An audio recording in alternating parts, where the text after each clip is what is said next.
Car fix and DIY. So guys, today I will be sharing you on how to install a battery holder very easily. So napakadali lang tong install. So this is the battery. Usually yung battery, meron talaga tong holder. So I don't know kung nasaan na yung holder ng battery battery ng sasakyan na ito. Since nung nabili ko ito, wala na siyang battery. So ngayon, binilan ko siya ng batteries holder. Kailangan kasi natin nilagyan o kabitan to ng battery holder para hindi siya mag-move at baka delikado itong positive terminal ng battery ay mapunta or ma-touch sa any metal parts of this vehicle. So baka mag-spark or magkaroon ng short circuit. So this is the battery holder. Napaka simple lang, meron siyang dalawang bracket, and ito yung sa bandang itaas. So ganyan siya, and meron siyang dalawang nuts, so which is ito yung gagamitin natin dito. So let's install it.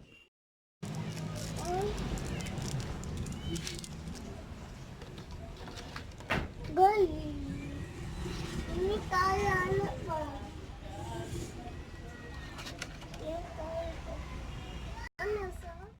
So ngayon hahanapin natin yung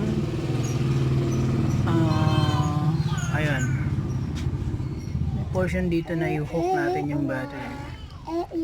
So yun, nasa baba dito sa kabila. So yun, may hole siya dito.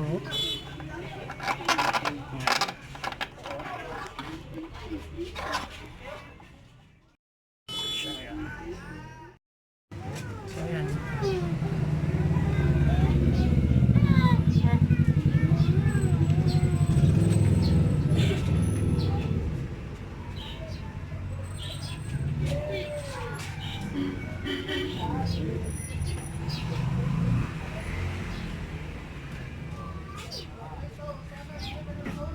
Actually guys, yung size ng battery holder natin malaki. So as you can see, yan, in 40L lang yung size ng battery natin, maliit. Pero as long as naho-hold niya naman yung battery para hindi mag-move. So basically itong battery holder ay pang NS40 or N50L or N70 yan, sakto siya. So kakabitan natin dito sa kabila.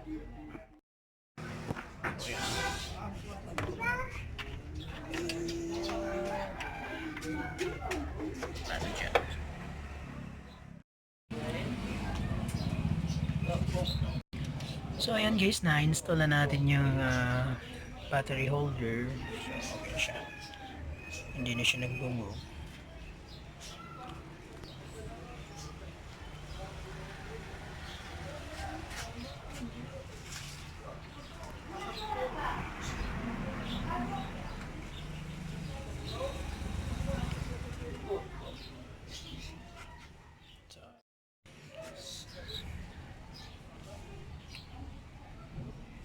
Yan, matibay siya.